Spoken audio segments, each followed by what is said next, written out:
film at the university for a donation. Now, sometimes they'll kick in $100, sometimes maybe $300. It just depends on how much money there is. And in return for this, our department's name is put on the poster advertising the event. Well, the acting head of our department, Kai Hildebrandt, said that he agreed personally with this, but he would have to consult with the entire department because of the, let's see, it's evoked considerable controversy on this issue. It's evoked considerable controversy at other Canadian universities. So he sent out an email to my colleagues. And my longtime dear friend and the actual head of the department, Irv Goldman, he responded to it. And aside from my response to him, his was the only email on the topic. He said, "I staunchly oppose this sort of sponsorship. First of all, universities are not and should not be in the business of sponsoring political agendas." You'll note that this event is not being sponsored, he wrote, by the university, FAS, Arts and Sciences, or any other department. Engler is not being excluded from presenting his views, but sponsorship would mean that the CMF or any other official university body fully endorses his position. And this is clearly not the case. There are a range of perspectives on this issue and all need to be respected. Well, that was the email that he sent out. Now, to give you an idea of the power of a department head's email, he was on sabbatical leave at the time. Our department is viewed as, and is a somewhat progressive one. No one else responded to that email. And as a consequence, we didn't sponsor Eve Engler's talk in Windsor. So this is how censorship happens. Now,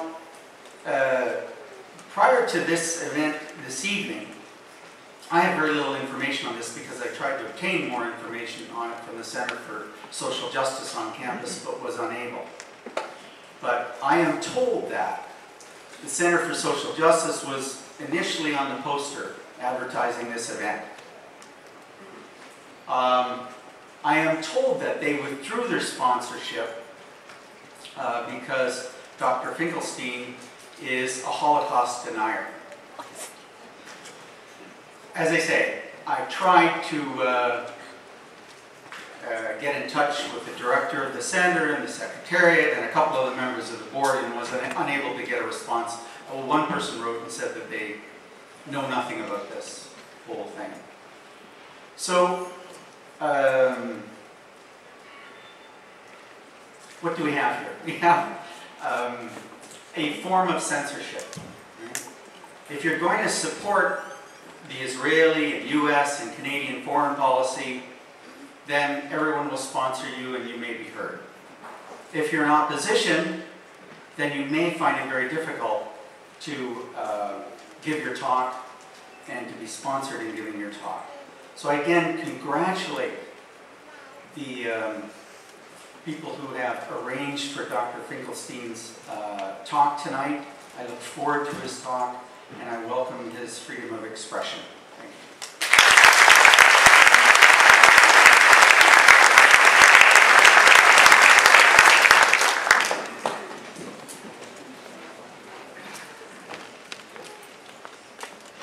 Thanks, Jim. I've been known as a UFO denier. But the issue for us today is that the matters in the Middle East, and Dr. Finkelstein is going to speak both on the attack on the flotilla as well as the siege of Gaza, December 2008, which is the latter being the main content of his most recent book. He has copies here also in limited number. If someone wants one, they'll have to rush him after the meeting, and I think he'll sign it for you as well if you purchase one. It's my pleasure to introduce Norman Finkelstein. This book, this time we went too far. I had the opportunity just this week to read online. It's a fantastic and detailed amount of research he's done, which is a sharp, cutting-edge research exposing many of the mainstream media theories as to what happened in the assault on Gaza. And exposing much of the really slanderous attacks that took place on those who defended the Palestinians and denounced the crimes committed by the Israeli Defense Forces during that assault and invasion. As the content of tonight's discussion is key, and we want to leave as much time as we can here this evening for question and answers, I'd just like to ask everyone to give a warm welcome to Dr. Norman Finkelstein to Windsor and to our next.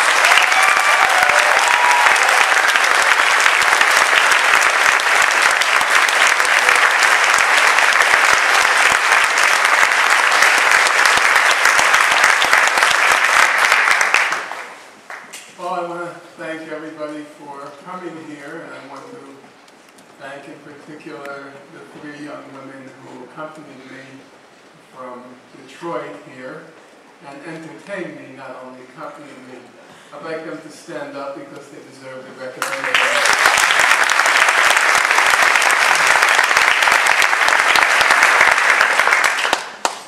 I wouldn't worry too much about what the other side says or does. I think there is an Arab proverb, the dogs bark, the caravan passes. And the fact that so many people came here this evening, despite the barking of the dogs, suggests that I think we're at a point where we no longer have to worry about what they say.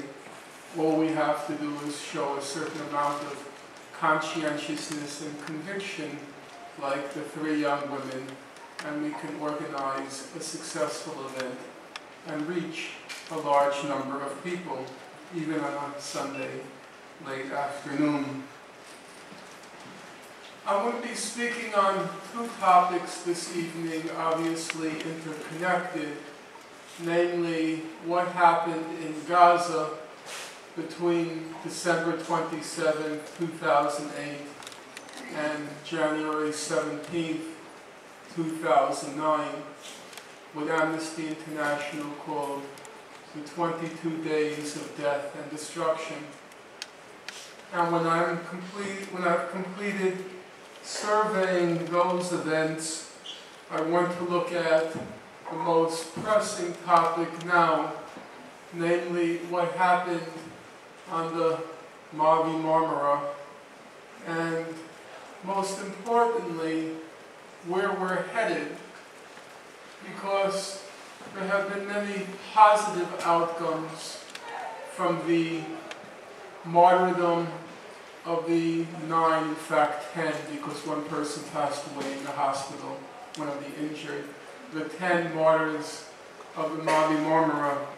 But there's also, without wanting to sound like a Cassandra, I think we have to acknowledge there are extremely ominous developments, and there's a very ominous future if we don't get our act together and try to resolve the conflict.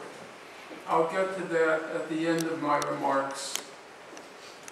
Let me begin with the background to the assault on Gaza in December 2008.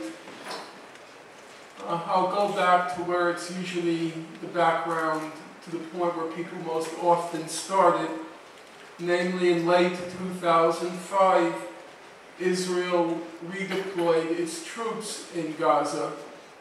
Israel alleged, and many people repeated, that it had withdrawn from Gaza, and that Gaza was no longer occupied territory.